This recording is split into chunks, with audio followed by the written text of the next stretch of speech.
ಪಾರ್ವತಿ ಅವರೇ, ನಿರೂಪಕರು ನೀವಲ್ರಿ? Yes sir. ಭಾಷಣ ಮಸ್ಕಿ, ಕಾವ್ಯ ಕರ್ನಾಟಕ 100, ಅನುವಾದ ಸಾಹಿತ್ಯ 20. ಪ್ರಾಯೋಗಿಕ ವಿಮರ್ಶೆ ಆನ್ಲೈನ್ ಉಪನ್ಯಾಸ ಸರಣಿ ಕಾರ್ಯಕ್ರಮಕ್ಕೆ ತಮಗೆಲ್ಲರಿಗೂ ಆದರದ ಸ್ವಾಗತ.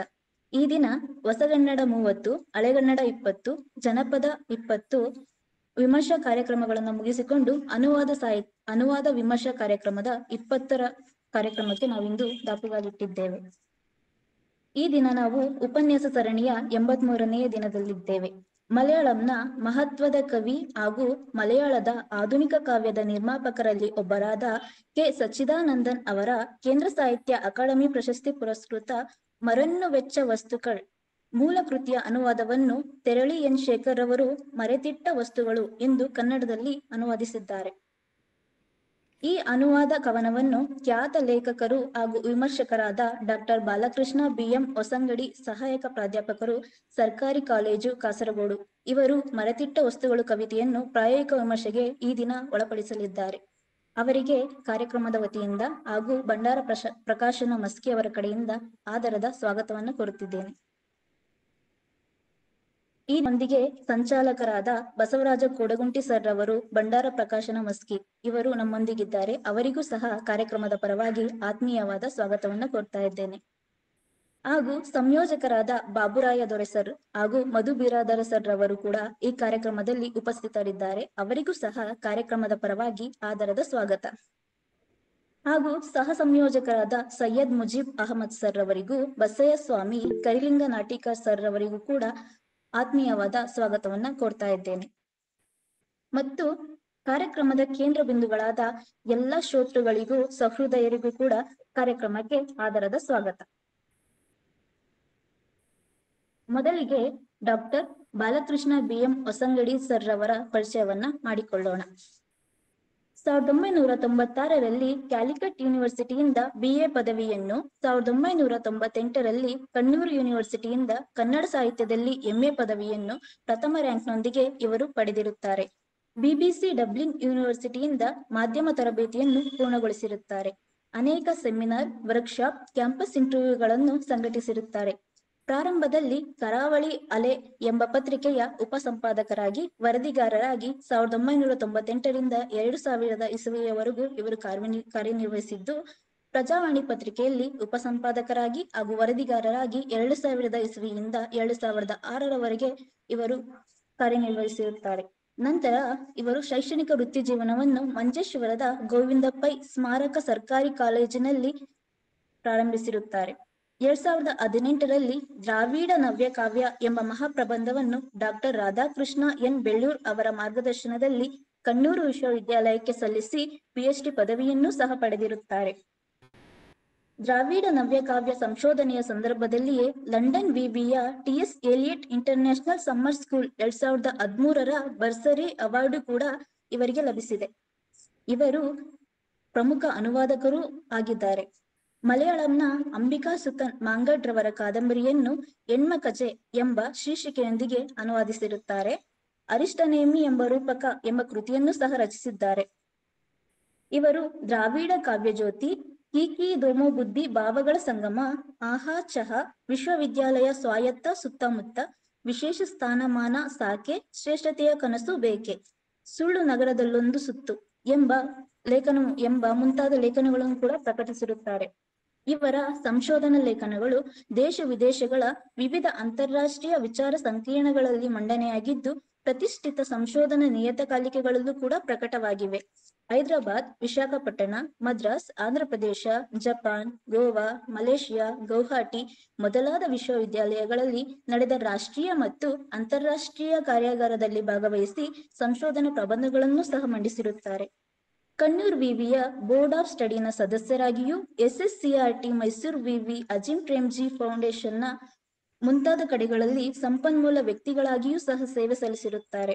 ಇವರ ಪ್ರಕಟಣೆಗಳು ಶಿಲ್ಪಶೈಲಿಗಳ ಸಂಗಮ, ಕನ್ನಡ ಲಿಪಿಯ ಸಾರ್ವತ್ರೀಕರಣ, ತೆನ್ನಿಂಡಿಯನ್ ಕಥಾದಲ್ಲಿ ಕನ್ನಡದಲ್ಲಿ ಸಮಕಾಲೀನ ಸಣ್ಣ ಕಥೆಗಳ ಸಾಂಸ್ಕೃತಿಕ ವಾಚನಗೋಷ್ಠಿಗಳು, ಕನ್ನಡದಲ್ಲಿ ಕಾಳೆ ಮತ್ತು ಸಂಸ್ಕೃತಿ, ನವ ಸಾಮಾಜಿಕ ಮಾಧ್ಯಮ, ನೈತಿಕತೆಯ ತೇಲುಗೆರೆ, ಮಾಧ್ಯಮ ನೀತಿ, ಮಾಧ್ಯಮ ಸಂಹಿತೆ, ಜನಪದ ನ್ಯಾಯ ಪದ್ಧತಿಯಲ್ಲಿ ಕೇರಳ ಜನಪದ ನ್ಯಾಯ ಪದ್ಧತಿ, ಬಾಲಿ, ದ್ರಾವಿಡ ನಂಬಿಕೆಗಳು ಮತ್ತು ಆಚರಣೆಗಳು, ತುಳು ಪಾಡ್ದನಗಳಲ್ಲಿ ಶಿಲ್ಪಿಗಳ ಪ್ರತಿನಿಧೀಕರಣ ಇವಿಷ್ಟು ಇವರ ಪ್ರಕಟಣೆಗಳಾಗಿವೆ. ಪ್ರಸ್ತುತ ಶ್ರೀಯುತರು ಕಾಸರಗೋಡಿನ ಸರಕಾರಿ ಕಾಲೇಜಿನ ಕನ್ನಡ ಸ್ನಾತಕೋತ್ತರ ಅಧ್ಯಯನ ಮತ್ತು ಸಂಶೋಧನಾ ವಿಭಾಗದಲ್ಲಿ ಸಹಾಯಕ ಪ್ರಾಧ್ಯಾಪಕರಾಗಿ ಕಾರ್ಯನಿರ್ವಹಿಸುತ್ತಿದ್ದಾರೆ. ಇಂತಹ ವ್ಯಕ್ತಿ ನಮ್ಮೆಲ್ಲರ ಜೊತೆ ಇರುವುದು ನಮ್ಮೆಲ್ಲರ ಭಾಗ್ಯವೇ ಸರಿ. ನಿಮ್ಮೆಲ್ಲರ ಪರವಾಗಿ ಮತ್ತೊಮ್ಮೆ ಅವರನ್ನು ಹೃತ್ಪೂರ್ವಕವಾಗಿ ಸ್ವಾಗತವನ್ನು ಕೋರುತ್ತಾ ಉಪನ್ಯಾಸಕ್ಕಾಗಿ ವೇದಿಕೆಯನ್ನ ಅವರಿಗೆ ತೆರವು ಮಾಡಿಕೊಡ್ತಾ ಇದ್ದೀನಿ. ಸರ್, ನೀವು ಮಾತಾಡ್ಬೋದು. ಒಂದ್ ಸೆಕೆಂಡ್, ಎಲ್ಲರೂ ಕೂಡ ತಮ್ಮ ಆಡಿಯೋ ಮತ್ತು ವಿಡಿಯೋನ ಮ್ಯೂಟ್ ಮಾಡ್ಕೊಂಡು ಇಟ್ಕೋಬೇಕು. ನಿಮ್ಗೆ ಏನಾದ್ರು ಪ್ರಶ್ನೆಗಳು ಕೇಳೋದಿದ್ರೆ ಉಪನ್ಯಾಸದ ನಂತರದಲ್ಲಿ ಸಮಯಾವಕಾಶ ಇರುತ್ತೆ, ಅವಾಗ ನೀವು ಇನ್ಬಾಕ್ಸ್ ಅಲ್ಲಿ ಹಾಕ್ಬೋದು ಪ್ರಶ್ನೆಗಳನ್ನ, ಅಥವಾ ಅನ್ಮ್ಯೂಟ್ ಮಾಡಿ ಪ್ರಶ್ನೆಗಳನ್ನ ಕೇಳ್ಬೋದು. ಮಾತಾಡ್ಬೋದು. ಹೊರಟು ನಾನು ಬೆಂಗಳೂರಿಗೆ ಬಂದೆ, ಇವಾಗ ತಾನೇ ತಲುಪಿದೆ. ಈ ಆನ್ಲೈನ್ ವೇದಿಕೆಯಲ್ಲಿ ಭಂಡಾರ ಪ್ರಕಾಶನದ ಮೂಲಕ ನಡೀತಾ ಇರುವಂತ ಈ ಕಾರ್ಯಕ್ರಮದಲ್ಲಿ ಭಾಗಿಯಾಗ್ತಾ ಇರುವುದಕ್ಕೆ ಬಹಳ ಸಂತೋಷ, ಉತ್ಸಾಹ, ಉಲ್ಲಾಸ, ಉನ್ಮೇಷ ಅನ್ನಿಸ್ತಾ ಇದೆ. ಅದರಲ್ಲೂ ಮುಖ್ಯವಾಗಿ ಕೆ ಸಚ್ಚಿದಾನಂದನ್ ಸರ್ ಅವರನ್ನ ಖುದ್ದಾಗಿ ಆನ್ಲೈನ್ ಮೂಲಕ ಅವರು ತ್ರಿಶೂರ್ನಲ್ಲಿದ್ದಾರೆ. ಸೊ ಅವರನ್ನ ಭೇಟಿ ಮಾಡುವ ಅಥವಾ ಅವರನ್ನ ಕಾಣುವ ದರ್ಶನದ ಭಾಗ್ಯ ಒದಗಿ ಬಂದದಕ್ಕಾಗಿ ನಾನು ಮತ್ತೊಮ್ಮೆ ಭಂಡಾರ ಪ್ರಕಾಶನದ ಬಸವರಾಜ ಕೊಡ್ಗಂಟಿ ಸರ್ ಅವರಿಗೆ ಮತ್ತು ನನ್ನನ್ನು ಸಂಪರ್ಕಿಸಿ ಈ ರೀತಿಯ ಕಾರ್ಯಕ್ರಮಕ್ಕೆ ಈ ಕಾರ್ಯಕ್ರಮದಲ್ಲಿ ಭಾಗವಹಿಸುವುದಕ್ಕಾಗಿ ಭಿನ್ನವಿಸಿದಂಥ ಮಧು ಬಿರಾದರ್ ಅವರಿಗೆ ಹಾಗೂ ಸುದೀರ್ಘವಾಗಿರುವಂಥ ಒಂದು ಸ್ವಾಗತವನ್ನ ಕೋರಿದ ಪಾರ್ವತಿಯವರಿಗೆ ಮೊದಲನೇದಾಗಿ ನನ್ನ ನಮನಗಳನ್ನ ಹೃತ್ಪೂರ್ವಕವಾಗಿರುವಂಥ ಧನ್ಯವಾದಗಳನ್ನು ಅರ್ಪಿಸ್ತೇನೆ. ಬಹುಶಃ ನನಗೂ ಮತ್ತು ಸಚ್ಚಿದಾನಂದನ್ ಸರ್ ಅವರಿಗೂ ಇರುವಂತಹ ಸಂಬಂಧ ಅನ್ನೋದು ಒಂದ್ಸಲ ಕನ್ನಡ ಸಂಸ್ಕೃತಿ ಇಲಾಖೆ ಆಯೋಜಿಸಿದ ಭಾಷಾ ಸೌಹಾರ್ದ ದಿವಸ ಅನ್ನುವಂತಹ ಬೆಂಗಳೂರಿನ ಹಲೋ ಕೇಳಿಸ್ತಾ ಇದೆ ಸರ್? ದಿನೇ ಬೇಗೂರು ಕೆರೆ ಬಹಳ ಪ್ರಸಿದ್ಧಿನೇ. ಇಲ್ಲಿ ಈಗ ತಾನೇ ಒಂದು ಮಳೆ ಬೀಸಿ ಹೋಗಿತ್ತು. ಈ ಮಳೆಯ ಇಂಥದ್ದೇ ಒಂದು ಮಳೆಯ ಒಂದು ಸಂದರ್ಭದಲ್ಲಿ ನಾನು ಸಚ್ಚಿದಾನಂದನ್ ಸರ್ ಅವರನ್ನ ಭೇಟಿ ಮಾಡಿ, ಯಾಕಂದ್ರೆ ನಾನು ಇದನ್ನ ಒಂದು ಪೂರ್ವ ಪೀಠಿಕೆಯಾಗಿ ಯಾಕೆ ಹೇಳ್ತಾ ಇದ್ದೇನೆ ಅಂತ ಹೇಳಿದ್ರೆ, ಎರಡು ವ್ಯಕ್ತಿತ್ವಗಳನ್ನ, ಅಂದ್ರೆ ಕವಿತ್ವದ ಅಥವಾ ಕಾವ್ಯ ಜೀವನದ ಎರಡು ವ್ಯಕ್ತಿತ್ವಗಳನ್ನ ನಾನು ಎದುರು ಬದುರಾಗಿಸ್ಬೇಕು. ಸೊ ಆ ಕಾರಣಕ್ಕಾಗಿ ಮತ್ತು ಅದರ ಮೂಲಕ ನಾನು ಈ ಮರೆತಿಟ್ಟ ವಸ್ತುಗಳು ಕವಿತೆಯ ಒಳಗೆ ಪ್ರವೇಶ ಮಾಡಬೇಕು ಅನ್ನುವ ಕಾರಣಕ್ಕಾಗಿ. ಸೊ ಇದು ಒಂದು ರೀತಿಯ ನಾಸ್ಟಾಲ್ಜಿಕ್ ಅನುಭವ ಅಥವಾ ಹಳೆಯ ನೆನಪುಗಳನ್ನ, ಮರೆತಿಟ್ಟ ವಸ್ತುಗಳನ್ನ ಮತ್ತೆ ಮೆಲುಕು ಹಾಕುವಂತ ಸಂದರ್ಭ ಅಥವಾ ಅದನ್ನ ಮತ್ತೆ ಮರೆಯುವಂತಹ ಸಂದರ್ಭ. ಸೊ ಹಾಗಾಗಿ ಭಾಷಾ ಸೌಹಾರ್ದದ ದಿವಸ ಆ ಸಂದರ್ಭದಲ್ಲಿ ಕನ್ನಡ ಸಂಸ್ಕೃತಿ ಇಲಾಖೆಯಿಂದ ಈ ರೀತಿಯ ಒಂದು ಕನ್ನಡಕ್ಕೆ ಮಲಯಾಳಂನ ಯಾವುದಾದ್ರೂ ಕವಿತೆಯನ್ನ ಅನುವಾದ ಮಾಡಿಕೊಡಿ ಅಂತ ಕೇಳ್ಕೊಂಡಾಗ ಅವಾಗ ನಾನು ಎತ್ತಿಕೊಂಡಂತಹ ಬಹಳಷ್ಟು ತಲಾಶ್ ಮಾಡಿ ನನ್ನನ್ನು ಬಹಳ ಕಾಡಿದಂತಹ ಕವಿತೆ ಅನ್ನೋದು ಬಲಿ ಅನ್ನುವಂಥ ಕವಿತೆ. ಸೊ ಅದು ಕೇರಳದಲ್ಲಿ ರಾಜಕೀಯ ಹತ್ಯೆಯ ಹಿನ್ನೆಲೆಯಲ್ಲಿ ಹುಟ್ಟಿಕೊಂಡಿರುವಂತ ಒಂದು ಕವಿತೆ. ಸಚ್ಚಿದಾನಂದನ್ ಅವರು ಆ ಕವಿತೆಯನ್ನ ಬರೆದಂತಹ ಸಂದರ್ಭದಲ್ಲಿ ಒಂದು ರಾಜಕೀಯ ಕಗ್ಗೊಲು ನಡೆದಿತ್ತು. ಸೊ ಅದರ ಹಿನ್ನೆಲೆಯಲ್ಲಿ ಆ ಕವನ ಸಂಕಲನವನ್ನ ಅದರಲ್ಲಿ ಬೇರೆ ಬೇರೆ ಕವಿಗಳು ಕವಿತೆಗಳನ್ನ ಬರೆದು ಅದರಲ್ಲಿ ಪ್ರಕಟಿಸಿದ್ರು. ಇಡೀ ಕವನ ಸಂಕಲನ ಕಪ್ಪು ಬಣ್ಣದಲ್ಲಿ ಪ್ರಕಟಗೊಂಡಿತ್ತು.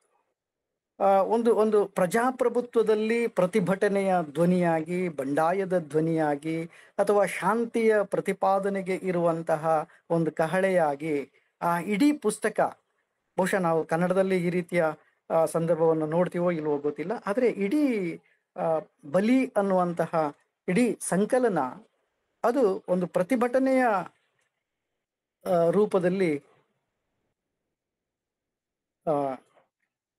ಕಾಣಿಸಿಕೊಂಡಿತ್ತು. ಸೊ ಅದರಲ್ಲಿ ಇದ್ದಂತಹ ಬಲಿ ಅನ್ನುವಂತಹ ಕವಿತೆಯನ್ನು ನಾನು ಅವತ್ತು ಅನುವಾದಕ್ಕೆ ತಗೊಂಡಿದ್ದೆ ಮತ್ತು ಅದರ ಅನುವಾದವನ್ನು ಮಾಡಿದ್ದೆ. ಆಮೇಲೆ ಅದನ್ನ ನಾನು ಕನ್ನಡದಲ್ಲಿ ಓದಿದೆ. ಸಚ್ಚಿದಾನಂದ್ ಸರ್ ಅದನ್ನ ಮಲಯಾಳಂನಲ್ಲಿ, ಮೂಲ ಮಲಯಾಳಂ ಮೊದಲು ಅವರು ಓದಿದ್ರು, ಆಮೇಲೆ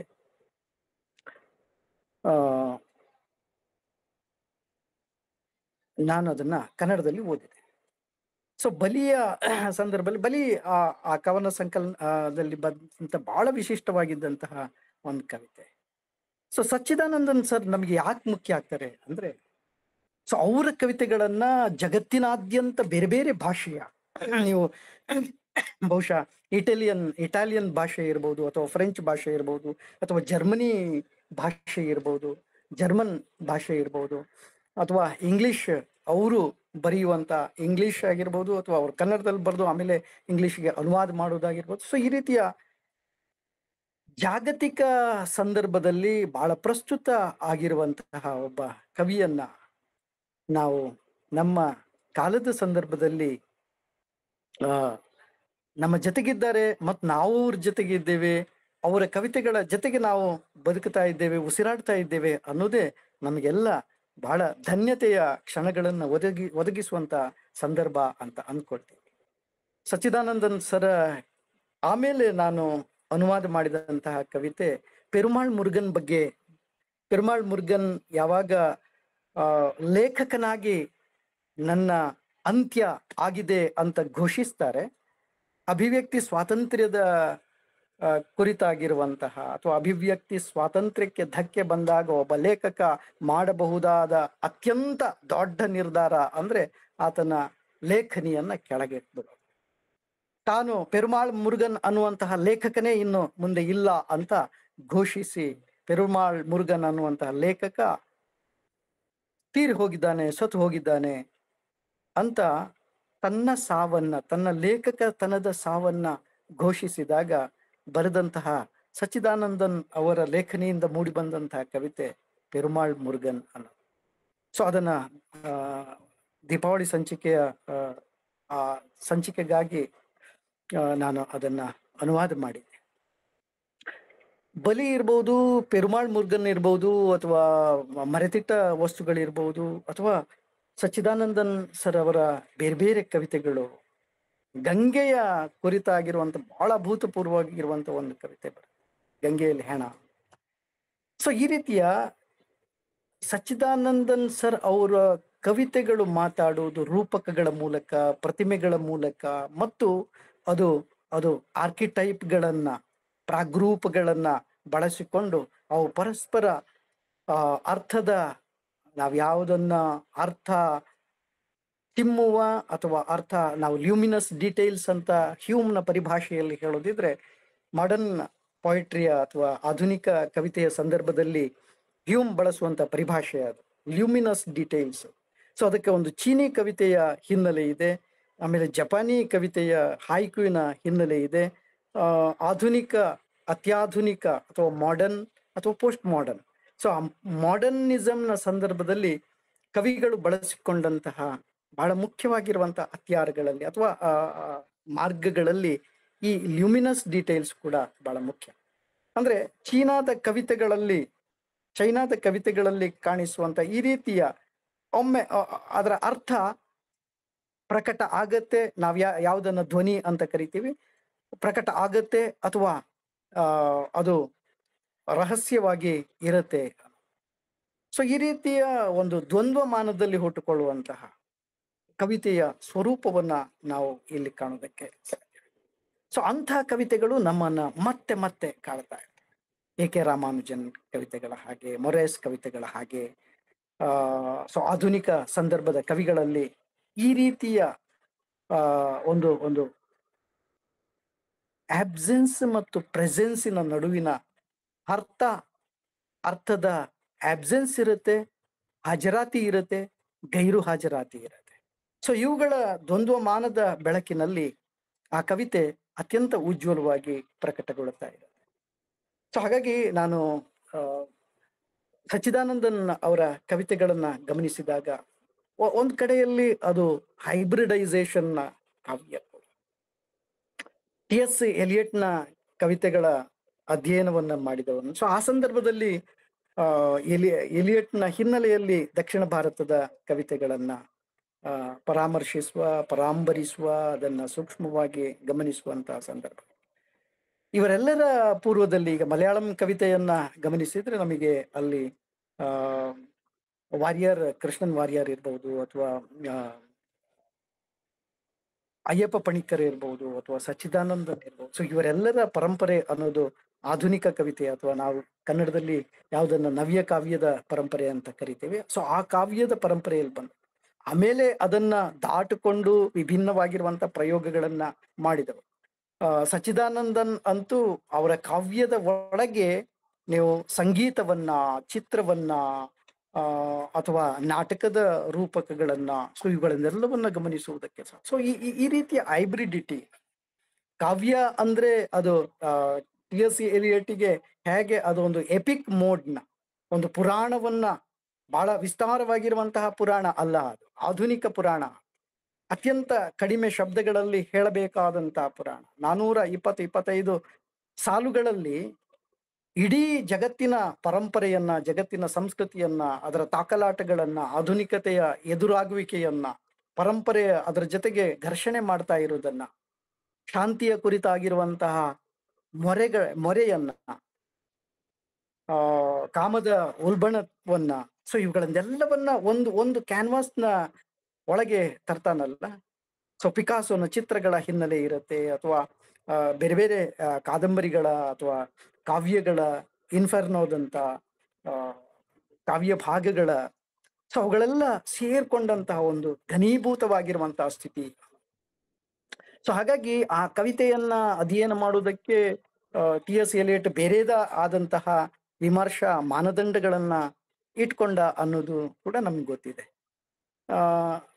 ಸೊ ಇಲ್ಲಿ ನಮಗೆ ನಾವು ಆ ಹಿನ್ನೆಲೆಯಲ್ಲೇ, ಅಂದ್ರೆ ಆಧುನಿಕ ಕವಿತೆಯ ಹೈಬ್ರಿಡಿಟಿಯ ಹಿನ್ನೆಲೆಯಲ್ಲಿ ನಾವು ಸಚ್ಚಿದಾನಂದನ್ ಅವರ ಕವಿತೆಗಳ ಓದಿನ ಕಡೆಗೆ ಪ್ರವೇಶ ಮಾಡಬೇಕಾಗತ್ತೆ. ಯಾಕಂದ್ರೆ ಅಲ್ಲಿ ಬೇರೆ ಬೇರೆ ರೂಪಕಗಳು ಪರಸ್ಪರ ಡಿಕ್ಕಿ ಹೊಡೆದು ಹೊಸ ಅರ್ಥಗಳನ್ನ ಚಿಮ್ಮಿಸುವುದನ್ನ ನೋಡ್ತಾ ಇದ್ದೆ.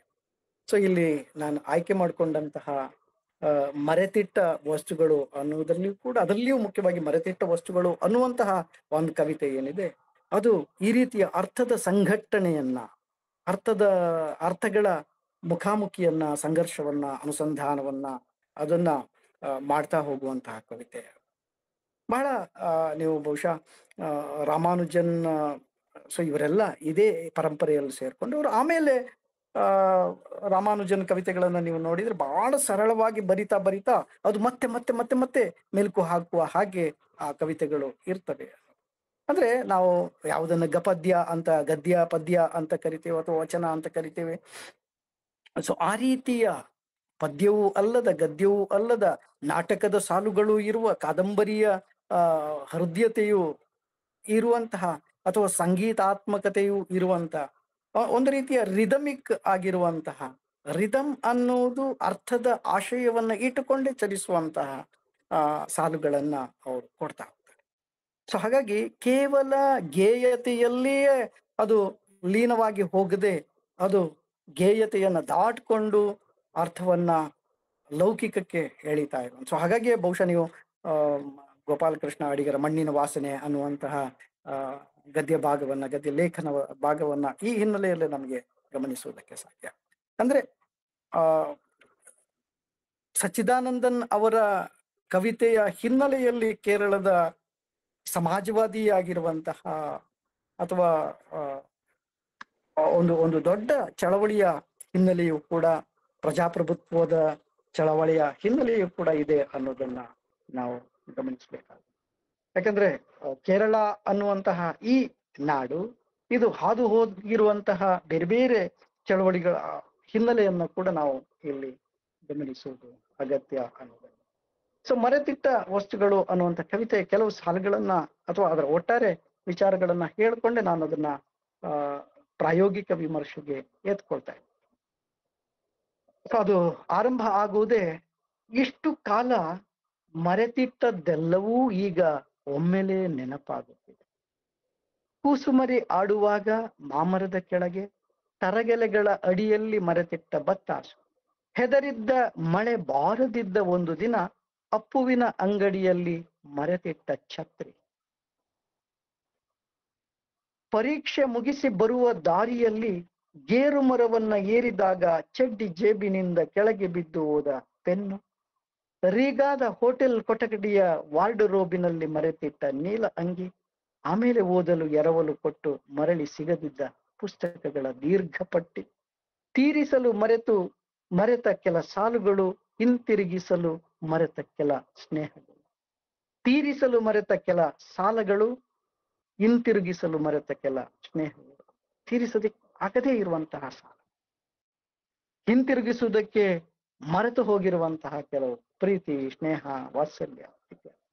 ಮರೆವು ಯಾವತ್ತೂ ಮರೆಯದೆ ಜೊತೆಯಲ್ಲೇ ಇತ್ತು. ಮರೆವು ಯಾವತ್ತೂ ಮರೆಯದೆ ಜೊತೆಯಲ್ಲೇ ಇತ್ತು ಪ್ರೇಮಿಸತೊಡಗಿದಾಗ ಹೃದಯವನ್ನ ಮರೆತಿಡಲು ಶುರು ಮಾಡಿದೆ. ಬರೆಯತೊಡಗಿದಾಗ ಉಪಮೆಗಳನ್ನು, ರೂಪಕಗಳನ್ನು. ಬಹಳ ಅದ್ಭುತವಾಗಿರುವಂತಹ ಸಾಲುಗಳು. ಮರೆವು ಯಾವತ್ತೂ ಮರೆಯದೆ ಜೊತೆಯಲ್ಲೇ ಇತ್ತು. ಯಾವಾಗ? ಪ್ರೇಮಿಸತೊಡಗಿದಾಗ. ಹೃದಯವನ್ನ ಮರೆತಿಡಲು ಶುರು ಮಾಡಿದೆ. ಬರೆಯತೊಡಗಿದಾಗ ಉಪಮೆಗಳನ್ನು, ರೂಪಕಗಳನ್ನು ಮರೆತಿಡಲು ಶುರು ಮಾಡಿದೆ. ಆಮೇಲೆ ಅವರು ಹೇಳ್ತಾರೆ, ಆಮೇಲೆ ಗುಡ್ಡಗಳನ್ನ ಕಾಣುವಾಗ ಆಕಾಶ ಅವುಗಳನ್ನ ಮರೆತಿಟ್ಟಿದೆ ಎಂದು ಅನ್ನಿಸತೊಡಗಿತು. ಕಾಮನ ಬಿಲ್ಲನ್ನ ಮೇಘಗಳು ಮರೆತಿಟ್ಟದ್ದು ಎಂದು ಕೂಡ ಈಗ ಅನ್ನಿಸುತ್ತಿದೆ. ಈ ಭೂಮಿಯನ್ನೇ ದೇವರು ಮರೆತಿಟ್ಟಿದ್ದೆಂದು. ಅದರಲ್ಲಿ ನಮ್ಮನ್ನೂ ಸಹ ನೆನಪು ಬಂದಂತೆಲ್ಲ ಅವನು ವಾಪಸ್ಸು ತೆಗೆದುಕೊಳ್ಳುತ್ತಾನೆ, ನದಿಗಳನ್ನ, ಕಾಡುಗಳನ್ನ, ನಮ್ಮನ್ನ.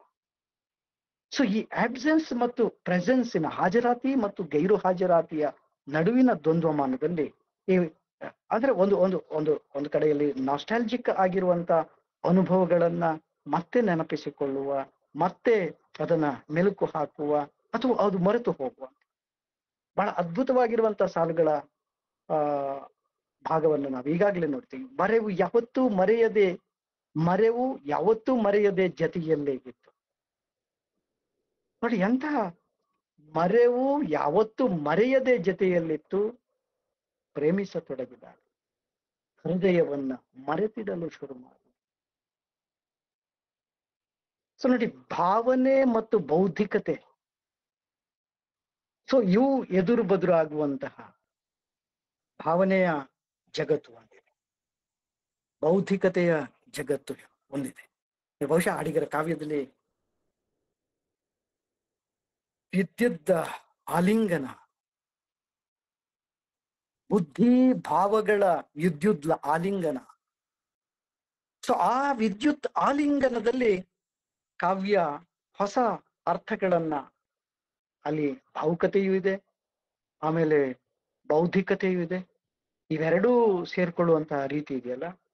ಸೊ ಹಾಗಾಗಿ ಮರೆವು ಮತ್ತು ನೆನಪು, ಈ ಕಾವ್ಯದ ಉದ್ದಕ್ಕೂ ಇವೆರಡೂ ಎದುರು ಬದುರಾಗುವಂತಹ ಕ್ರಮ. ಮರೆವಿನ ಹಾಜರಾತಿ, ಮರೆವಿನ ಗೈರು ಹಾಜರಾತಿ, ನೆನಪಿನ ಹಾಜರಾತಿ, ನೆನಪಿನ ಗೈರು ಹಾಜರಾತಿ. ಸೊ ಅದು ನಮ್ಮನ್ನ, ಈ ಕವಿತೆ ಅಪಾಲಿಟಿಕಲ್ ಅಥವಾ ಅರಾಜಕೀಯ ಕವಿತೆ ಅಂದ್ರೂ ಕೂಡ ಆ ಕವಿತೆ ರಾಜಕೀಯದ ಒಳಸುಳಿಗಳನ್ನ ಬಹುಶಃ ಬೇರೆ ಬೇರೆ ರೂಪಕಗಳ ಮೂಲಕ ನಮಗೆ, ಅಂದ್ರೆ ಮನುಷ್ಯನ ಒಳ ರಾಜಕೀಯ ಅನ್ನೋದು ಮರೆವು ಮತ್ತು ನೆನಪುಗಳ ನಡುವೆ ನಡೆಯುವಂತಹ ಜೀಕಾಟ. ಸೊ ಒಂದು ಮಾಸ್ ಆಗಿರುವಂತಹ, ಅಥವಾ ಒಂದು ಸಾಂಸ್ಕೃತಿಕ ಮರೆವು, ಅಥವಾ ಒಂದು ಸಮೂಹ ಮರೆವು, ಸಮೂಹದ ವಿಸ್ಮೃತಿ. ಬಹುಶಃ ಈ ವಿಸ್ಮೃತಿಯ ಬಗ್ಗೆ DR ನಾಗರಾಜರು ಮಾತಾಡಿದ್ದಾರೆ, ಆಶೀಶ್ ನಂದಿಯವರು ಮಾತಾಡಿದ್ದಾರೆ. ಈ ವಿಸ್ಮೃತಿಯ ಬೇರೆ ಬೇರೆ ರೂಪಗಳನ್ನ ಹೋಮಿಜೆ ಭಾಬಾ ಅವರು ತಡಕಾಡಿದ್ದಾರೆ. ಈ ವಿಸ್ಮೃತಿಯ ಬೇರೆ ಬೇರೆ ನೆಲೆಗಳನ್ನ ಗಾಯತ್ರಿ ಸ್ಪಿವಾಕ್ ಚಕ್ರವರ್ತಿಯವರು ಹೇಳಿದ್ದಾರೆ. ಫುಕೋ ಈ ವಿಸ್ಮೃತಿಯ ಕುರಿತಾದಂತಹ ವಿಚಾರಗಳನ್ನ ಬೇರೆದೇ ರೂಪದಲ್ಲಿ ಹೇಳಿದ್ದಾರೆ. ಡೆರಿಡಾ. ಸೊ ಈ ಆಧುನಿಕ ಚಿಂತಕರೆಲ್ಲರಲ್ಲಿಯೂ ಕಾಣಿಸಿಕೊಳ್ಳುವಂತಹ ವಿಸ್ಮೃತಿಯ ಬೇರೆ ಬೇರೆ ವಿಚಾರಗಳು ಸೊ ಈ ಕಾವ್ಯದ ಹಿನ್ನೆಲೆಯಲ್ಲಿ ಸರಿದು ಹೋಗ್ತಾ ಇರೋದಲ್ಲ. ಸೊ ನಮಗೆ ಆಮೇಲೆ ಗುಡ್ಡವನ್ನ ಕಾಣುವಾಗ ಆಕಾಶ ಅವುಗಳನ್ನ ಮರೆತಿಟ್ಟಿದೆ ಎಂದು ಅನ್ನಿಸುತ್ತದೆ. ಕಾಮನ ಬಿಲ್ಲನ್ನ ಮೇಘಗಳು ಮರೆತಿಟ್ಟದ್ದು ಅಂತ ಕೂಡ. ಅಂದ್ರೆ ಭೌತಿಕವಾಗಿರುವಂತಹ ವಿಚಾರಗಳನ್ನ ಎತ್ತುಕೊಂಡೆ, ಭಾವನೆಯ ಭಾವನೆಯ ಕಮೆಂಟ್ ಮಾಡ್ತಾ ಇರೋವರಿಗೆ ನಾನು ಹೃತ್ಪೂರ್ವಕವಾಗಿ ಧನ್ಯವಾದಗಳನ್ನ ಹೇಳ್ತಾ ಇದ್ದೀನಿ. ಬೌದ್ಧಿಕವಾಗಿರುವಂತಹ ಈ ಈ ಇಂಟೆಲೆಕ್ಚುಯಲ್ ಆಗಿರುವಂತಹ ಮರವೆ, ಆ ಮರವಿನ ಕುರಿತು ಬಹಳ ಸುದೀರ್ಘವಾಗಿರುವಂತಹ, ಸ್ಮೃತಿಯ ಕುರಿತು ಬಹಳ ಸುದೀರ್ಘವಾಗಿರುವಂತಹ ಲೇಖನಗಳನ್ನ ಆಶೀಶ್ ನಂದಿಯವರು, ಅಂದ್ರೆ ತಕ್ಷಣದ ಭೂತಕಾಲ ಅನ್ನೋದು ಮರೆತು ಹೋಗಿ ಅತ್ಯಂತ ಪ್ರಾಚೀನವಾಗಿರುವುದು ನೆನಪಾಗೋದಿದೆಯಲ್ಲ, this is what we call politics. Intellectual ಆಗಿರುವಂತಹ ಅಥವಾ ಬೌದ್ಧಿಕ ಮತ್ತು ಭಾವುಕವಾಗಿರುವಂತಹ ಈ ಎರಡು ವಿಚಾರಗಳು ಸಂಘಟನೆ ಆಗುವಂತ ಅಥವಾ ಎದುರು ಬದುರಾಗುವಂತಹ ಸನ್ನಿವೇಶ. ಸೊ ಆಧುನಿಕ ಸಂದರ್ಭದಲ್ಲಿ ಯಾವುದನ್ನ ಮರೆಸಬೇಕು ಅಥವಾ ಯಾವುದನ್ನ ನೆನಪಿಸಬೇಕು ಅನ್ನೋದು ಕೂಡ ನಮ್ಮ ವ್ಯಾಪ್ತಿಯಲ್ಲಿ ಇಲ್ಲ ಅನ್ನೋದನ್ನು ಈ ಕವಿತೆ ಮತ್ತೆ ನೆನಪಿಸುತ್ತೆ.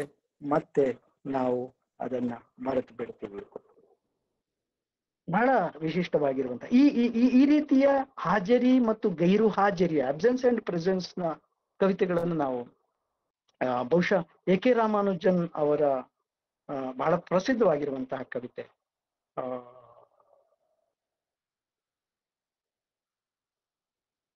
ಆ ಹಕ್ಕಿ ಬೇಕಾದರೆ ಆ ಒಂದು ಹಕ್ಕಿಗೋಸ್ಕರ, ಹಕ್ಕಿ ಇರುವಂತ ರೆಂಬೆ, ಹಕ್ಕಿ ಇರುವಂತ ಕೊಂಬೆ, ಆಮೇಲೆ ಮರ, ಆಮೇಲೆ ಅದರ ವಾತಾವರಣ ಅವೆಲ್ಲ ಬೇಕು ಅಂತ ಅನಿಸಿ ರಾಜ ತನ್ನ ಸ್ವತಃ ಅವನ್ ಬೇರೊಂದು ಊರಿಗೆ ದಂಡೆತ್ಕೊಂಡು ಹೋಗಿ ಆ ಹೊಸ ಅಸ್ತಿತ್ವದ ಮುಂದೆ ತನ್ನ ಹಳೆಯ ಅಸ್ತಿತ್ವವಾಗಿರುವಂತ ಇಡೀ ಸಾಮ್ರಾಜ್ಯವನ್ನೇ ಮರೆತು ಬಿಡ್ತಾನೆ. ಅವನ ಕೊನೆಗೆ ತನ್ನ ರಾಜ್ಯಕ್ಕೆ ಹೋಗಲಿಲ್ಲ ಅನ್ನುವಂತ. ಸೊ ಇದು ಅಬ್ಸೆಂಟ್ ಅಂಡ್ ಪ್ರೆಸೆನ್ಸ್ ನ ನಡುವಿನ ದ್ವಂದ್ವ. ಅದೇ ರೀತಿಯಲ್ಲಿ ನೀವು ಬಹುಶಃ ಬಹಳ ಪ್ರಸಿದ್ಧವಾಗಿರುವಂತ ಅಪ್ಪ ಮಗ ಅನ್ನುವಂಥ ಕವಿತೆಯನ್ನ ತಗೊಂಡ್ರು ಕೂಡ, ಎ.ಕೆ. ರಾಮಾನುಜನ್ ಅವರ ಕವಿತೆಯನ್ನ ತಗೊಂಡ್ರು ಕೂಡ, ಅಲ್ಲಿ ಅಪ್ಪ ಮರೆತಿಟ್ಟ ಆ ಹಲ್ಲು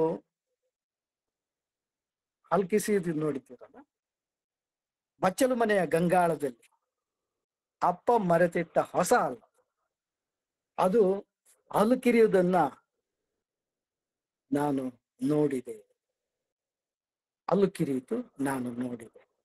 ನೋಡಿ ಅಲ್ಲಿ ಈ ಅಬ್ಸೆನ್ಸ್ ಪ್ರೆಸೆನ್ಸ್ ನ ಅಥವಾ ಹಾಜರಿ ಮತ್ತು ಗೈರು ಹಾಜರಿ, ಹಲ್ಲಿನ ಹಾಜರಿ ಇರೋದು, ಅಪ್ಪನ ಗೈರು ಹಾಜರಿ.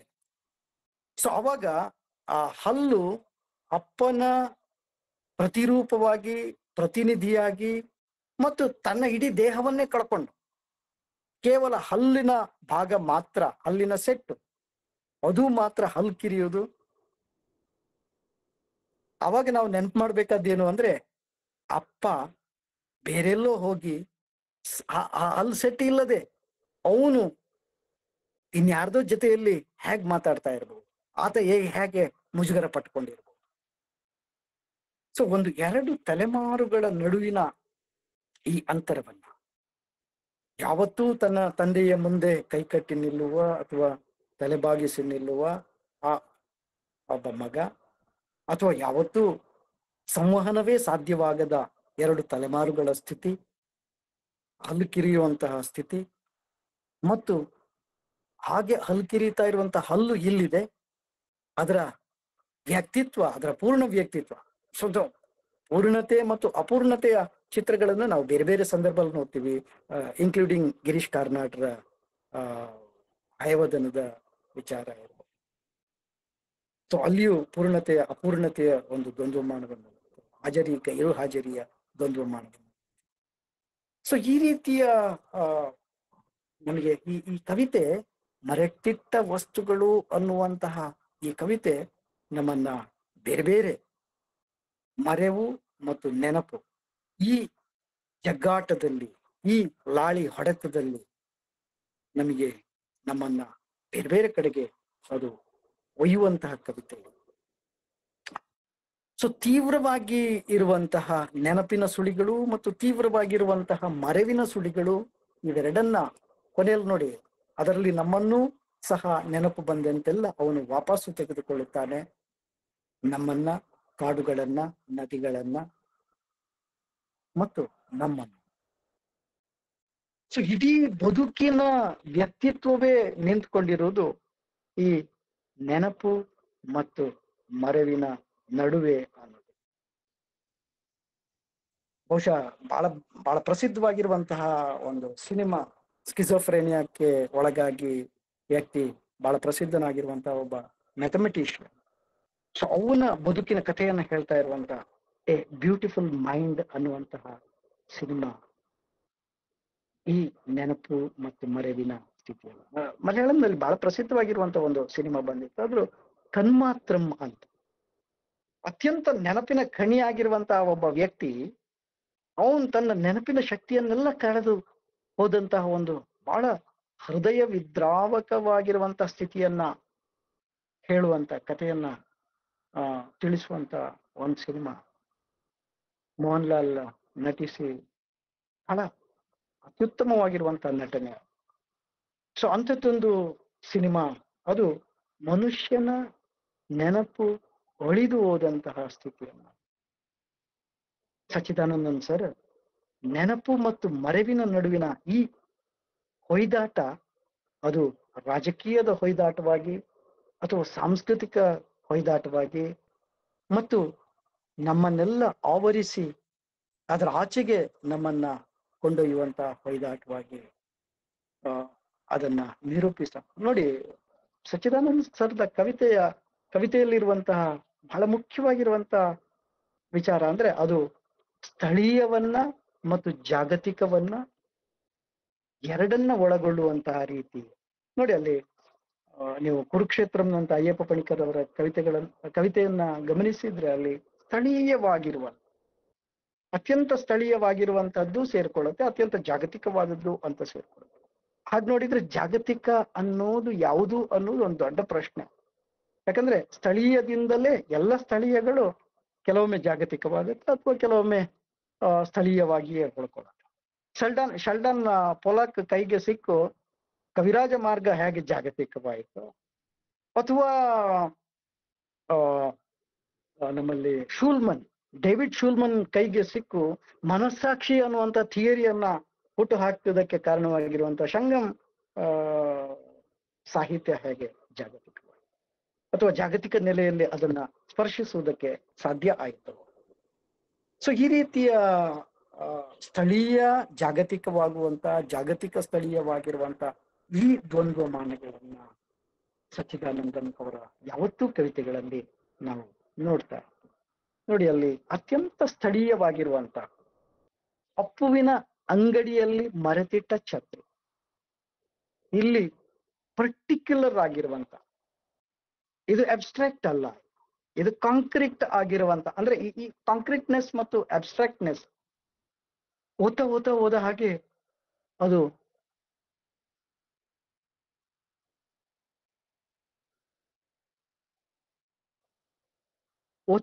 ಓದ ಹಾಗೆ ಅದು ನಮ್ಮನ್ನ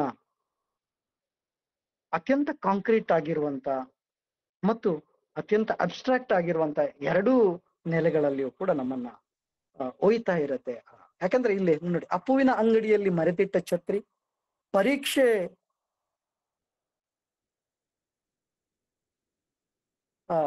ಪರೀಕ್ಷೆ ಮುಗಿಸಿ ಬರುವ ದಾರಿಯಲ್ಲಿ ಗೇರು ಮರವನ್ನ ಏರಿದಾಗ ಚಡ್ಡಿ ಜೇಬಿನಿಂದ ಕೆಳಗೆ ಬಿದ್ದು ಹೋದ ಪೆನ್ನು, ರೀಗಾ ಹೋಟೆಲ್ ಕೊಠಡಿಯ, ಇವೆಲ್ಲ ಅತ್ಯಂತ ಸ್ಥಳೀಯವಾಗಿರುವಂತ, ರೀಗಾದ ಹೋಟೆಲ್ ಕೊಠಡಿಯ ವಾರ್ಡ್ರೋಬಿನಲ್ಲಿ ಮರೆತಿಟ್ಟ ನೀಲಿ ಅಂಗಿ, ಆಮೇಲೆ ಓದಲು ಎರವಲು ಕೊಟ್ಟು ಮರಳಿ ಸಿಗದಿದ್ದ ಪುಸ್ತಕಗಳ ದೀರ್ಘಪಟ್ಟಿ, ತೀರಿಸಲು ಮರೆತ ಕೆಲ ಸಾಲಗಳು, ಹಿಂತಿರುಗಿಸಲು ಮರೆತ ಕೆಲ ಸ್ನೇಹಗಳು. ಅತ್ಯಂತ ಕಾಂಕ್ರೀಟ್ ಆಗಿರುವಂತ, ನಾವ್ ಯಾವುದನ್ನ ಐಂದ್ರಿಕ ಅನುಭವ ಅಂತ ಕರೀತೀವಿ, ನಮ್ಮ ನೆನಪುಗಳು ಈ ಐಂದ್ರಿಕ ಅನುಭವದಿಂದಲೂ ಅದು ಹೇಗೆ ಒಂದು ಫಿಲಾಸಫಿಕಲ್ ಅನುಭವದ ಕಡೆಗೆ ಸರಿತಾ ಇರುತ್ತೆ. ಸೊ ಐಂದ್ರಿಕವಾಗಿರುವಂತಹ ಇಂದ್ರಿಯ ಗಮ್ಯವಾಗಿರುವ ವಿಚಾರಗಳನ್ನೇ ಇಟ್ಟುಕೊಂಡು ಅದನ್ನ ಅದರ ಆಚೆಗಿರುವಂತ ತಾತ್ವಿಕವಾಗಿರುವಂತ ಅಥವಾ ಫಿಲಾಸಫಿಕಲ್ ಆಗಿರುವಂತ ನೆಲೆಗೆ ಆ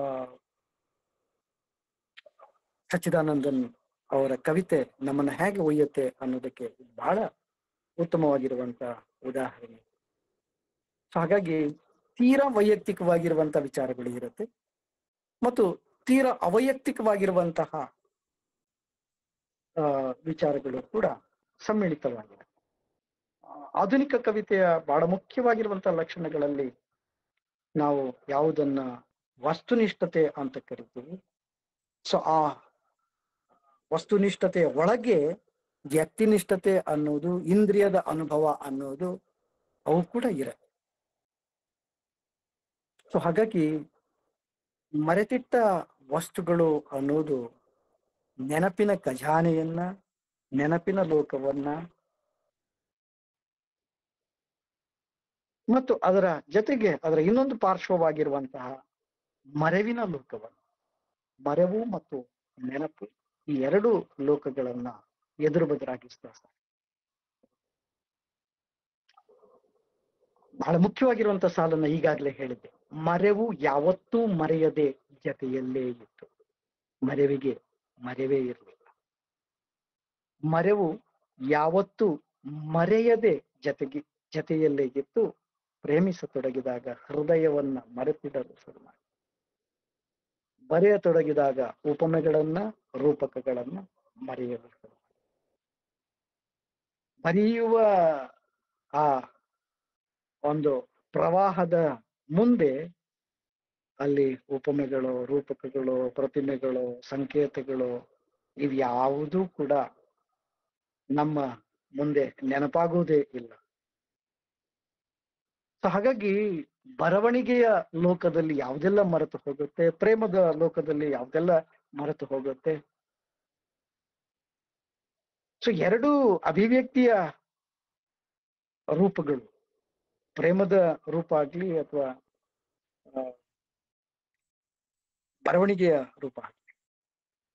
ಯಾಕೆಂದ್ರೆ ಪ್ರೇಮದ ಬಹುಶಃ ಸಚ್ಚಿದಾನಂದನ್ ಅವರ ಕವಿತೆಗಳನ್ನ ನೋಡಿದ್ರೆ ಅವು ಒಳಗೊಳ್ಳದೇ ಇರುವಂತಹ ಅದರ ವ್ಯಾಪ್ತಿ, ಅದರ ಹಿಗ್ಗು, ಅದರ ವಿಸ್ತಾರ ಅನ್ನೋದು ಅತ್ಯಂತ ವ್ಯಾಪಕವಾದದ್ದು. ಅದರ ಪರಿಧಿ ಅನ್ನೋದು ಅತ್ಯಂತ ದೊಡ್ಡದಾದದ್ದು.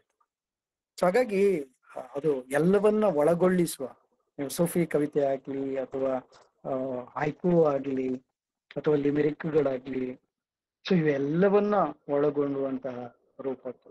ಸೊ ಹಾಗಾಗಿ ಸಚ್ಚಿದಾನಂದನ್ ಕವಿತೆಯ ಕುರಿತು ಮಾತಾಡಿದ್ದಕ್ಕೆ ಶುರು ಮಾಡಿದ್ರೆ ಅವು ಬೇರೆ ಬೇರೆ ಲೋಕದ ಕಡೆಗೆ ನಮ್ಮನ್ನ, ಅಂದ್ರೆ ಅದರ ಒಳಗೆ ಬೇರೆ ಬೇರೆ ಲೋಕಗಳು, ಅನೇಕ ಲೋಕಗಳು ಒಳಗೆ ತೆರೆದುಕೊಳ್ತಾ ಹೋಗ್ತವೆ. ಅಂದ್ರೆ ಒಂದ್ ಕಿಟಕಿ ತೆರ್ಕೊಂಡು ಎರಡು ಕನ್ನಡಿಯನ್ನ ಎದುರು ಬದುರಾಗಿರಿಸಿದ್ರೆ ಅದರ ಮಧ್ಯದಲ್ಲಿ ಉರಿತಾ ಇರುವಂತಹ ಅಣತೆ ಅದು ಸಹಸ್ರಾರು ಅಣತೆಗಳಾಗಿ ನಮ್ಗೆ ಕಾಣಿಸ್ತವಲ್ಲ. ಸೊ ಆ ರೀತಿಯ ಅದು ಅಲ್ಲಿರುವಂತಹ ರೂಪಕಗಳು, ಅಲ್ಲಿರುವಂತಹ ಪ್ರತಿಮೆಗಳು ಪರಸ್ಪರ ಡಿಕ್ಕಿ ಹೊಡಿತಾ ಅವು ಅನೇಕ ಅರ್ಥಗಳನ್ನ, ನಮಗೆ ಅರ್ಥದ ದ್ವಂದ್ವಗಳನ್ನ ನಮ್ಗೆ ತೆರೆದು ತೋರಿಸ್ತಾ ಹೋಗ್ತದೆ. ಸೊ ಹಾಗಾಗಿ ಮರೆವು ಮತ್ತೆ ನೆನಪಿನ ಕುರಿತಾಗಿ ಹೇಳುವ ಸಂದರ್ಭದಲ್ಲಿ ನಾನು ಈಗಾಗಲೇ ಪ್ರಸ್ತಾಪ ಮಾಡಿದಂತಹ ಬಲಿ ಅನ್ನೋದಾಗ್ಲಿ ಅಥವಾ ಪೆರುಮಾಳ್ ಮುರುಗನ್ ಆಗ್ಲಿ ಅಥವಾ ಇಲ್ಲೇ ಇನ್ನೂ ಅನೇಕ ಕವಿತೆಗಳು, ಬಹಳ ಸೊಗಸಾದಂತಹ ಕವಿತೆಗಳು, ಮರೆತಿಟ್ಟ ವಸ್ತುಗಳು ಅನ್ನುವಂತ ಈ ಸಂಕಲನದಲ್ಲಿ ಇದೆ. ನಾನು ತೇರಳಿಯವರಿಗೆ ಈ ಕವಿತೆಯನ್ನ, ಇಲ್ಲಿನ ಕವಿತೆಗಳನ್ನ ಕೇಂದ್ರ ಸಾಹಿತ್ಯ ಅಕಾಡೆಮಿಕ್ಕಾಗಿ ಅವರು ಅನುವಾದ ಮಾಡಿದಂತ ಕವಿತೆಗಳನ್ನ, ಈ ಕವಿತೆಗಳಿಗಾಗಿ ನಾನು ಅವರನ್ನ ಅಭಿನಂದಿಸ್ತಾ ಇದ್ದೇನೆ. ಯಾಕಂದ್ರೆ ಕವಿತೆಯ ಅನುವಾದ ಅನ್ನೋದು ಅತ್ಯಂತ ಕ್ಲಿಷ್ಟವಾಗಿರುವಂತ, ಯಾಕಂದ್ರೆ ಅದು ಒಂದು ಅರ್ಥದಲ್ಲಿ ನಿಲ್ಲುವಂಥದ್ದಲ್ಲ. ನಿಮಗೆ ಗದ್ಯವನ್ನಾದ್ರೆ ಸುಲಭದಲ್ಲಿ ಅನುವಾದ ಮಾಡ್ಬೋದು, ಸೊ ಅದರ ಅರ್ಥ ಅನ್ನುವುದು ಅದು ಕೆಲವು ಸಂದರ್ಭಗಳಲ್ಲಿ ಬಹಳ ನಿಶ್ಚಿತ, ಪರಿಮಿತ, ಸೀಮಿತ ಆಗಿರುತ್ತೆ. ಎಲ್ಲ ಸಂದರ್ಭದಲ್ಲ. ಕೆಲವು ಗದ್ಯ ಅಂತೂ ನಿಮಗೆ ಅದು ಕಾವ್ಯಾತ್ಮಕವಾಗಿರುವಂತ ಗದ್ಯ ಆಗಿರುತ್ತೆ. ಆದ್ರೆ ಆ ಬಹುತೇಕ ಗದ್ಯ ಯಾಕೆ ನಮ್ಮಲ್ಲಿ ಗದ್ಯದ ಬರವಣಿಗೆಯ ಅನುವಾದಗಳು ಹೆಚ್ಚಾಗಿ ಕಾಣಿಸ್ಕೊಳ್ತವೆ ಅಂದ್ರೆ ಈ ಕಾರಣಕ್ಕಾಗಿ. ಅದರ ಅರ್ಥ ಅನ್ನೋದು ಒಂದು ಒಂದು ಕೇಂದ್ರಕ್ಕೆ ಸೀಮಿತ ಆಗಿರುತ್ತೆ. ಸೊ ಅದಕ್ಕೊಂದು ನಿರ್ದಿಷ್ಟವಾಗಿರುವಂತ ಪರಿಧಿ ಇರುತ್ತೆ. ಆದ್ರೆ ಕವಿತೆಯ ಅರ್ಥ ಅನ್ನೋದು ನೀವು ಒಮ್ಮೆ ಓದಿದಾಗ ಒಂದು ಅರ್ಥ, ಇನ್ನೊಮ್ಮೆ ಓದಿದಾಗ ಇನ್ನೊಂದು ಅರ್ಥ, ಮತ್ತೊಮ್ಮೆ ಓದಿದಾಗ ಮತ್ತೊಂದು ಅರ್ಥ. ಹೆರಾಕ್ಲಿಟಸ್ ಹೇಳುವ ಒಂದು ನದಿಯಲ್ಲಿ 2 ಬಾರಿ ಅಲ್ಲಿ ಇಳಿಯೋದು, ಅದನ್ನ ಸೋಕಿ ಅಥವಾ ಆ ನೀರಿನಲ್ಲಿ ಕಾಲು ತೊಳೆಯೋದು, ಈಜೋದು ಸಾಧ್ಯವೇ ಇಲ್ಲ. ಯಾಕಂದ್ರೆ ನೀವು ಇನ್ನೊಮ್ಮೆ 2ನೇ ಬಾರಿ ಆ ನದಿಗೆ ಇಳಿದಾಗ ಆ ನದಿ ಹಳೆಯ ನದಿ ಆಗಿರುವುದಿಲ್ಲ, ಆ ಇಳಿದ ನೀವು ಹಳೆಯ ನೀವಾಗಿರುವುದಿಲ್ಲ. ಸೊ ಹಾಗಾಗಿ ಒಂದು ನದಿಯಲ್ಲಿ 2 ಬಾರಿ ಇಳಿಯೋದು ಸಾಧ್ಯ ಇಲ್ಲ ಅನ್ನೋದು.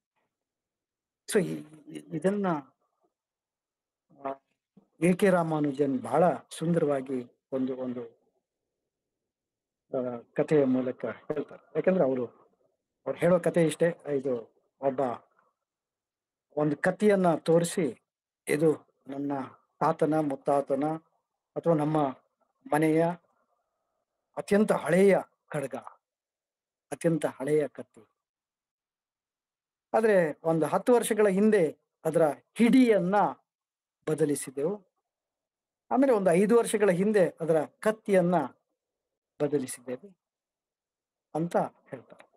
ನೀವು ಬಹುಶಃ ಬೇರೆ ಬೇರೆ ಅದು ಧಾರ್ಮಿಕ ಕೇಂದ್ರ ಇರಬಹುದು ಅಥವಾ ಸಾಂಸ್ಕೃತಿಕ ಕೇಂದ್ರ ಇರಬಹುದು. ಸೊ ಅಲ್ಲಿಯ ಹಳತು ಅನ್ನೋದು ಹಳತಾಗಿರೋದಿಲ್ಲ, ಹೊಸತು ಅನ್ನೋದು ಹೊಸತಾಗಿರೋದಿಲ್ಲ. ಹಾಗಾಗಿ ನಾವು ಸಾಂಸ್ಕೃತಿಕವಾಗಿ ವಿಜೃಂಭಿಸುವ ಅನೇಕ ವಿಚಾರಗಳು ಅವು ಹಳತು ಅಲ್ಲ, ಹೊಸತು ಅಲ್ಲ ಅನ್ನುವ ನೆಲೆಯ. ಬಹುಶಃ ಇಷ್ಟು ವಿಚಾರಗಳನ್ನ ಈ ಕವಿತೆಯ ಹಿನ್ನೆಲೆಯಲ್ಲಿ ಹೇಳ್ಕೊಂಡು, ಈ ಕವಿತೆ ನಮಗೆ ತೆರೆದು ತೋರುವಂತ ಅಥವಾ ಒಟ್ಟು ಈ ಸಂಕಲನದಲ್ಲಿರುವಂತ ಇನ್ನೂ ಅನೇಕ ಕವಿತೆಗಳು ನಮಗೆ ಈ ಅರ್ಥದ ದ್ವಂದ್ವಮಾನವನ್ನ, ಅರ್ಥದ ವೈವಿಧ್ಯಮಯವಾಗಿರುವಂತಹ ಲೋಕವನ್ನ ತೆರೆದು ತೋರಿಸ್ತಾ ಇದೆ ಅನ್ನೋದನ್ನ ಹೇಳ್ತಾ, ಹೆರಾಕ್ಲಿಟಸ್ ಹೇಳುವಂತಹ ಈ ಕವಿತೆಯನ್ನ ಇವತ್ತು ನಾನು ಓದಿದಾಗ ನನಗೆ ಸಿಗುವ ಅರ್ಥ, ನಾಳೆ ನಾನು ಓದಿದಾಗ ನನಗೆ ಸಿಗುವ ಅರ್ಥ ಅವೆರಡೂ ಬೇರೆ ಬೇರೆ ಆಗಿರುತ್ತೆ. ಇವತ್ತು ಓದಿದ ನಾನು ಮತ್ತು ನಾಳೆ ಓದುವ ನಾನು ಬೇರೆ ಬೇರೆ ಆಗಿರ್ತೇನೆ ಅಂತ ಹೇಳ್ತಾ, ಈ ಅವಕಾಶಕ್ಕಾಗಿ ನಾನು ಬಸವರಾಜ ಕೊಡಗುಂಟಿ ಸರ್ ಅವರಿಗೆ, ಆಮೇಲೆ ಭಂಡಾರ ಪ್ರಕಾಶ್ ಅಂತ ಪರಶುರಾಮ್ ಸರ್ ಅವರಿಗೆ ಮತ್ತು ಸ್ವಾಗತ ಹೇಳಿದಂತ ಪಾರ್ವತಿಯವರಿಗೆ, ಮಧು ಬಿರಾದಾರ್ ಅವರಿಗೆ ಹೃತ್ಪೂರ್ವಕವಾಗಿರುವಂತಹ ಕೃತಜ್ಞತೆಗಳನ್ನ ಹೇಳ್ತಾ ವಿರಮಿಸ್ತೇನೆ. ನಮಸ್ಕಾರ. ಧನ್ಯವಾದಗಳು ಸರ್. ನೆನಪು ಮತ್ತು ಮರೆವು ಒಂದೇ ನಾಣ್ಯದ 2 ಮುಖಗಳಿದ್ದಂತೆ. ಇಡೀ ನಮ್ಮ ಈ ವ್ಯಕ್ತಿತ್ವ ನಿಂತಿರುವಂತದ್ದೇ ಈ ನೆನಪು ಮತ್ತು ಮರೆವಿನ ನಡುವೆ. ಈ ಭಾವನೆಗಳ ಜಗತ್ತು ನಮ್ಮೊಂದಿಗಿದ್ದಾಗ ಮರೆವು ಕೂಡ ಮರೆಯದೆ ನಮ್ಮೊಂದಿಗೆ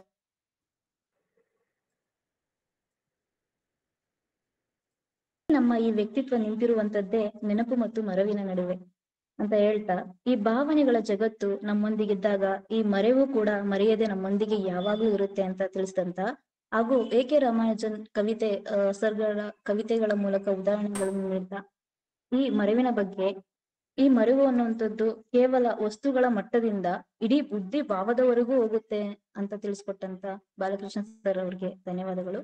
ಈಗ ಪ್ರಶ್ನೆಯನ್ನ ಯಾರಾದ್ರೂ ಕೇಳೋ ಇದ್ರೆ ಕಮೆಂಟ್ ಬಾಕ್ಸ್ ಅಲ್ಲಿ ಆಗ್ಬೋದು ಅಥವಾ ಅನ್ಮ್ಯೂಟ್ ಮಾಡಿ ತಾವು ಪ್ರಶ್ನೆಗಳನ್ನ ಕೇಳ್ಬೋದು.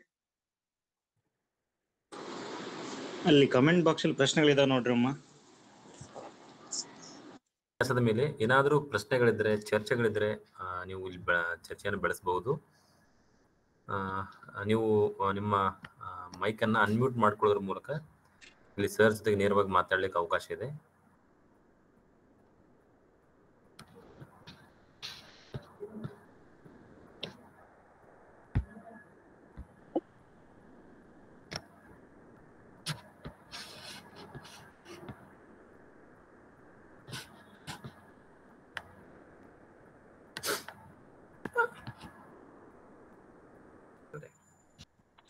ಇಲ್ಲಿಯವರೆಗೂ ನಮ್ಮ ಜೊತೆ ಇದ್ದು ಮರೆತಿಟ್ಟ ವಸ್ತುಗಳು ಎಂಬ ಕವನದ ಕುರಿತಾಗಿ ಸತತವಾಗಿ ಒಂದು ಗಂಟೆಗಳ ಕಾಲವಾಗಿ ಉಪನ್ಯಾಸ ನೀಡಿದಂತಹ ಬಾಲಕೃಷ್ಣ ಸರ್ ಅವರಿಗೆ ಧನ್ಯವಾದಗಳು. ಹಾಗೂ ಸಂಚಾಲಕರಾದ ಬಸವರಾಜ ಕೋಡಿಗುಂಟಿ ಸರ್ ಅವರಿಗೂ ಕೂಡ ಕಾರ್ಯಕ್ರಮದ ಪರವಾಗಿ ಹಾಗೂ ಭಂಡಾರ ಪ್ರಕಾಶನದ ವತಿಯಿಂದ ಧನ್ಯವಾದಗಳನ್ನು ಕೊಡ್ತಾ ಇದ್ದೀನಿ. ಸಂಯೋಜಕರಾದಂತಹ ಬಾಬುರಾಯ್ ದೊರೆ ಸರ್ ಅವರಿಗೂ ಮಧು ಬೀರಾದರ್ ಸರ್ ಅವರಿಗೂ ಕೂಡ ಕಾರ್ಯಕ್ರಮದ ಪರವಾಗಿ ಧನ್ಯವಾದಗಳನ್ನು ಕೊಡ್ತಾ ಇದ್ದೀನಿ. ಸಹ ಸಂಯೋಜಕರಾದಂತಹ ಸೈಯದ್ ಮುಜೀಬ್ ಅಹಮದ್ ಸರ್ ಅವರಿಗೂ ಬಸಯ್ಯ ಸ್ವಾಮಿ ಸರ್ ಅವರಿಗೂ ಸರಿಲಿಂಗ ನಾಟಿಕರ್ ಸರ್ ಅವರಿಗೂ ಕೂಡ ಕಾರ್ಯಕ್ರಮದ ಪರವಾಗಿ ಹೃತ್ಪೂರ್ವಕವಾದ ವಂದನೆಗಳನ್ನ ಸಲ್ಲಿಸ್ತಾ ಇದ್ದೀನಿ. ಹಾಗೂ ಸತತವಾಗಿ 1 ಗಂಟೆ ಅಥವಾ 1.25 ಗಂಟೆಯವರೆಗೂ ಕೂಡ ಈ ಕಾರ್ಯಕ್ರಮದಲ್ಲಿ ಕೇಳುಗರಾಗಿ ಈ ಕಾರ್ಯಕ್ರಮವನ್ನ ಸುಗಮವಾಗಿ ನಡೆಸಿಕೊಟ್ಟಂತಹ ಎಲ್ಲ ಕೇಳುಗ ದೊರೆಗಳಿಗೂ ಕೂಡ ಕಾರ್ಯಕ್ರಮದ ಪರವಾಗಿ ಭಂಡಾರ ಪ್ರಕಾಶನದ ವತಿಯಿಂದ ಹಾಗೂ ಕಾವ್ಯ ಕರ್ನಾಟಕ 100 ಆಯೋಜಕರ ತಂಡದಿಂದ ಕೂಡ ವಂದನೆಗಳನ್ನ ಸಲ್ಲಿಸ್ತಾ ಕಾರ್ಯಕ್ರಮವನ್ನ ಇಲ್ಲಿಗೆ ಸಮಾಪ್ತಗೊಳಿಸ್ತಾ ಇದ್ದೀನಿ. ಧನ್ಯವಾದಗಳು.